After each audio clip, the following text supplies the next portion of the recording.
as you look at what happened in 2016 and you look at the run-up to this election day, how much of it seems similar and how much different?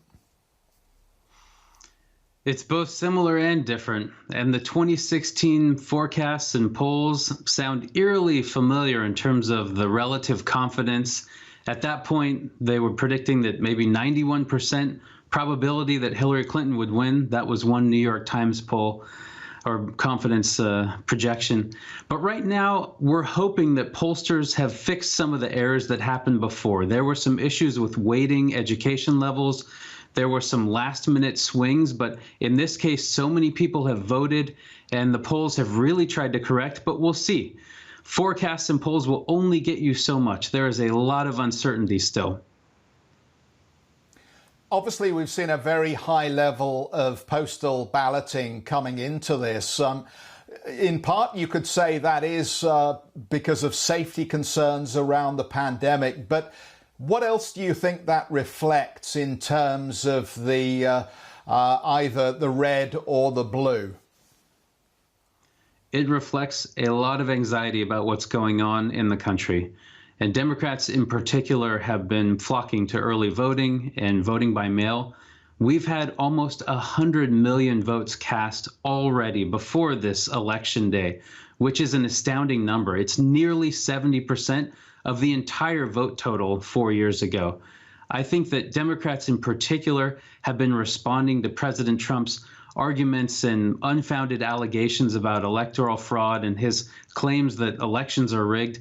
And there's been a strong push to vote early, to vote in a safe way. We'll see then on election day what happens. There are already a lot of lawsuits at play.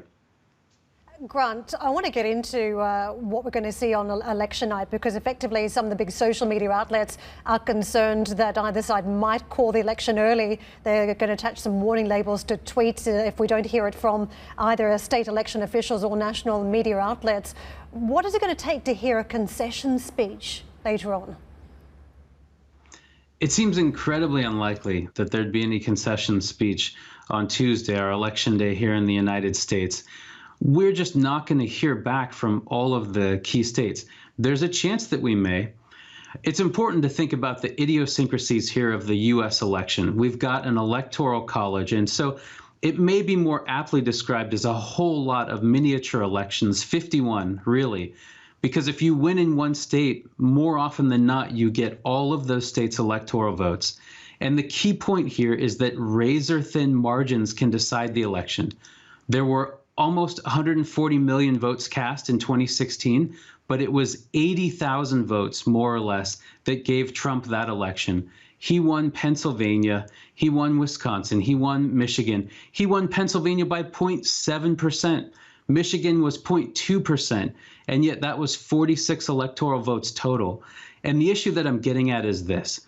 Not all the votes will be counted on election day, and in these states where it's a toss-up and where we don't have clarity, and that's really where the race is going to play out, it's not going to matter what Donald Trump says in terms of declaring some premature victory. These states are going to count the votes.